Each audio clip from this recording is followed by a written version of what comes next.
Amici di Radiant Guest, ben ritrovati con un illustre ospite ed è la prima volta che ospitiamo un sindaco, il sindaco di Aquileia, Emanuele Zorino. Benvenuto. Buongiorno Igor e buongiorno a tutti i cari ascoltatori di questa bellissima trasmissione. È un po' la prima volta per noi, perché è la prima volta che andiamo ad intervistare un sindaco, con il quale parleremo del suo comune, di una realtà meravigliosa e storica come quella di Aquileia, ma parleremo anche di eventi, di progetti, di quello che accadrà da qui al prossimo anno o ai prossimi anni. A proposito, siamo arrivati quasi a 2 anni del tuo mandato come sindaco, ti chiedo come sta andando e che cosa sta accadendo ad Aquileia.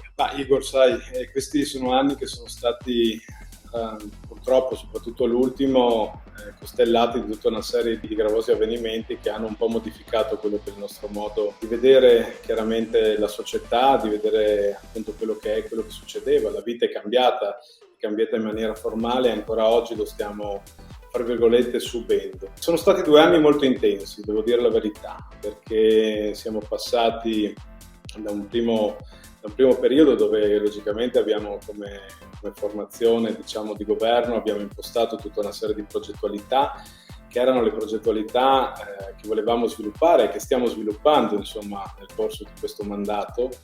E siamo partiti immediatamente con una visione che era una visione di cambiare tutta una serie di approcci legati a quella che era la città viva e il grande rapporto che esiste tra la città viva e la città dell'eredità culturale. Lei rappresenta per il nostro territorio, per la nostra regione, ma in realtà per un compendio di territori molto più larghi che si estendono anche oltre Alpe e verso est, una capitale spirituale dove la storia è passata, dove la storia si è fatta e che ha in un certo modo influenzato quella che è anche l'attualità di questi territori nella cultura anche di tutti i giorni.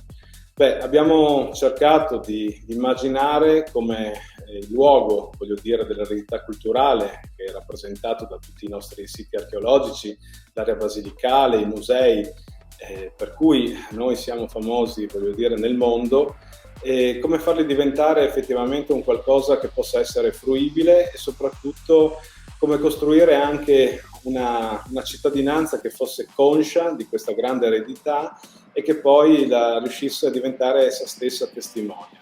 Abbiamo cercato di incontrare il massimo numero di persone, cercando di coinvolgerle, insomma, all'interno di quelle che potevano essere anche le attività di governo. Adesso non mi dilungherò logicamente magari in quelle che sono le solite trattazioni riguardo al periodo del Covid e che purtroppo ancora oggi riempiono quelle che sono le notizie di telegiornali, giornali, web, social. Vorrei cercare anche di dare un messaggio che ha una sfumatura, voglio dire, bella, perché per Aquileia è stato anche un periodo in cui la comunità si è riscoperta una grande senso di solidarietà. Un bellissimo esempio è stato quello di tanti giovani che hanno arricchito una già presente e interessante realtà che era la protezione civile fatta da molti elementi storici. Calcolate che la protezione civile di Aquileia è passata da un numero poco superiore alla decina a quasi oggi 60 volontari che sono rimasti all'interno della protezione civile e hanno voluto continuare questa esperienza di volontariato che viene sollevato da un grande senso civico. E per me è una grande soddisfazione questa. Pensate che l'età media oggi della protezione civile di Aquileia è di 27 anni. È stata veramente una delle cose più belle di questo brutto periodo che tutto il mondo sta vivendo. E nella stessa maniera tantissime altre realtà, dagli imprenditori a altre associazioni che in qualsiasi modo si sono adoperate per costruire progetti di comunità.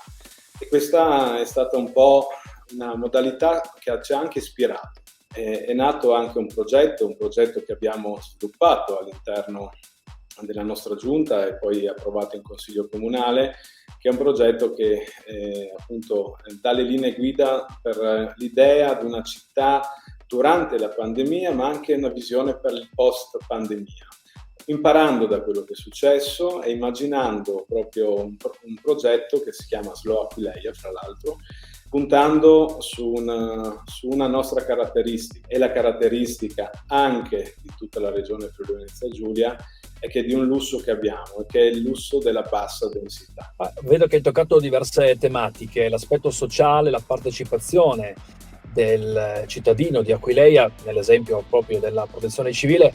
Questo rende ovviamente un bel omaggio, un bel premio ovviamente anche all'amministrazione comunale, perché vuol dire che sta lavorando bene. Il momento della pandemia è sicuramente critico, però ha un risvolto positivo, un po' come in tutte le cose negative c'è sempre qualcosa di bello, e questo avvicinamento aiuterà sicuramente a vivere meglio, ma soprattutto anche a rendersi conto di essere cittadini di un sito archeologico e culturale storico così importante. Non a caso Aquileia viene chiamata la seconda Roma, quindi figurati essere cittadino di Aquileia, ma essere anche un conterraneo, quindi parlo anche per i comuni limitrofi. A proposito di progetti, so che Aquileia, è noto che Aquileia è legata anche al progetto territoriale assieme alla città di Gorizia come capitale della cultura.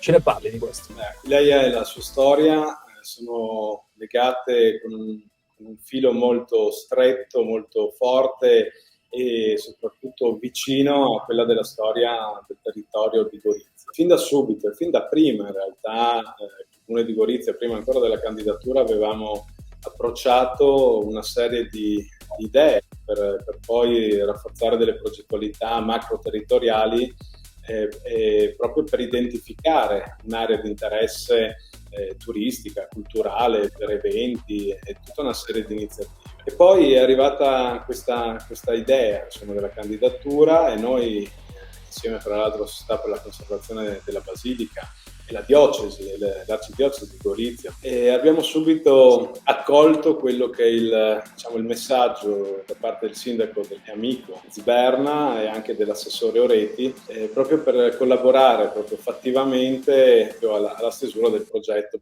Capitale Europea della Cultura.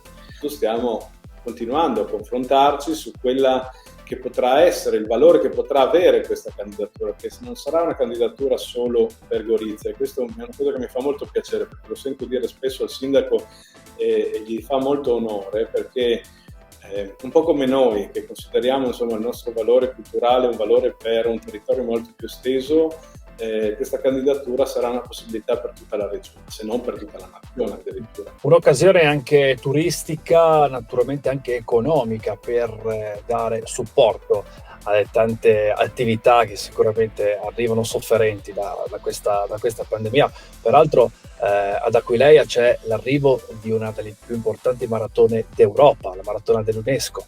Poi c'è anche la ciclovia che parte dall'Austria e arriva fino a Grado, c'è il Cammino Celeste per i più religiosi, che addirittura quello parte da Belvedere se non erro, ma passa fondamentalmente per Aquileia per poi arrivare al Monte Lussari. Quindi abbiamo citato soltanto la punta dell'iceberg. A proposito di eventi, quali eventi ha fatto e quali eventi porterà avanti l'amministrazione di Emanuele Zorino? Noi in questo momento ci stiamo concentrando, nonostante appunto il periodo, su un importante anniversario. Aquileia quasi ogni anno ha un importante anniversario. Nel 2019 c'erano i 2200 anni di fondazione della città.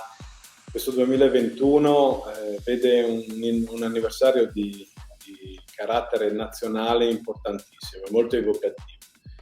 A fine ottobre, ricorderemo quello che è l'anniversario, il centenario della traslazione della salma del Milite Ignoto da Aquileia fino a Roma, pure all'Altare della Patria, che come sapete ogni 4 novembre viene onorato dal Presidente della Repubblica. Ecco, stiamo, anche se con grandi logicamente difficoltà legate alla impossibilità di programmare in maniera fluida quelle che sono questo anniversario, stiamo lavorando su una serie di iniziative. Proprio in questi giorni stiamo formalizzando una serie di tavoli che sono tavoli territoriali, ma anche tavoli a livello regionale e anche a livello nazionale, e questa memoria ci deriva un'importante scelta che fu fatta 100 anni fa dal governo italiano di scegliere Aquileia come partenza, insomma, del Milite Ignoto, insomma, di questo milite senza nome che rappresentava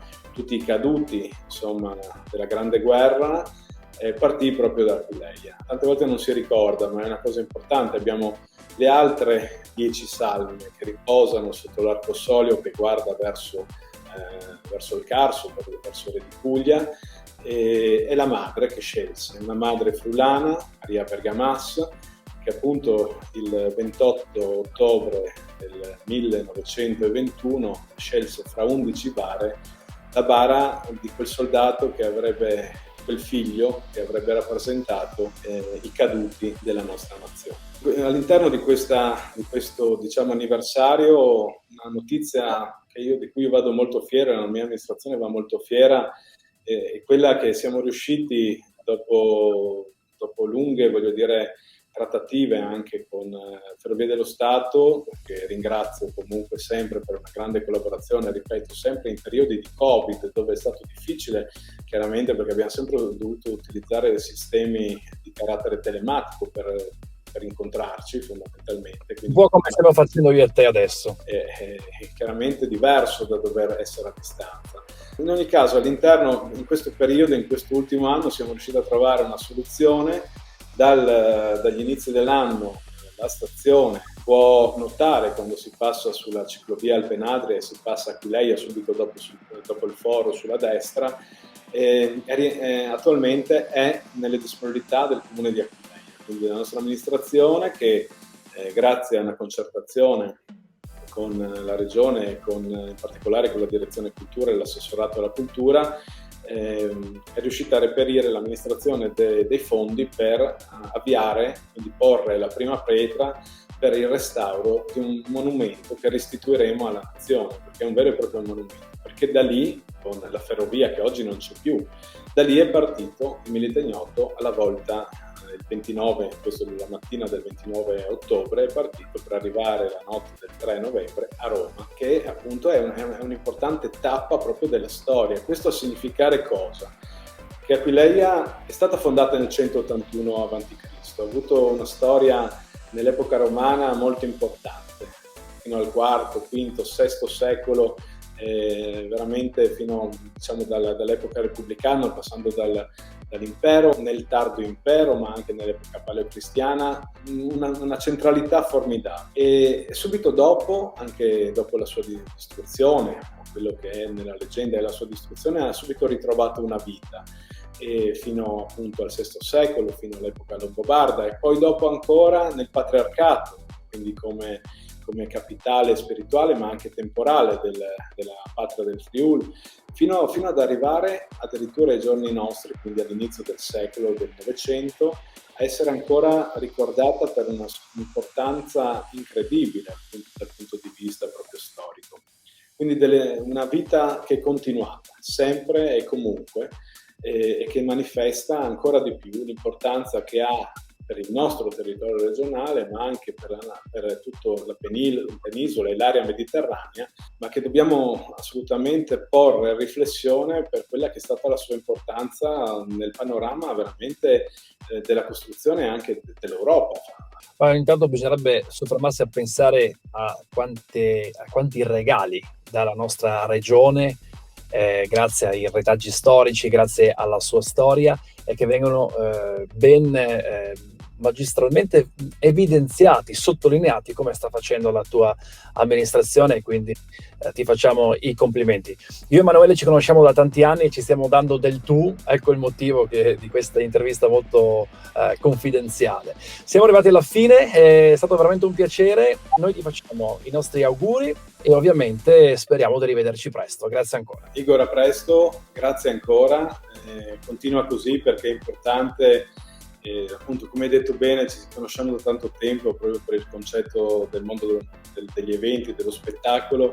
In questo momento è ancora più importante ricordare una categoria, mi permetto di farlo perché tu ne sei un grande rappresentante, un degno rappresentante. Bisogna cercare di trovare cose innovative e soprattutto stare vicino a questo mondo che tanto sta soffrendo in questi tempi. Speriamo che presto torni ad allietarci con le grandi capacità e le grandi risorse che abbiamo anche in regione. Bisogna avere pazienza, ma sicuramente arriverà quel giorno. Grazie ancora. Ciao Igor.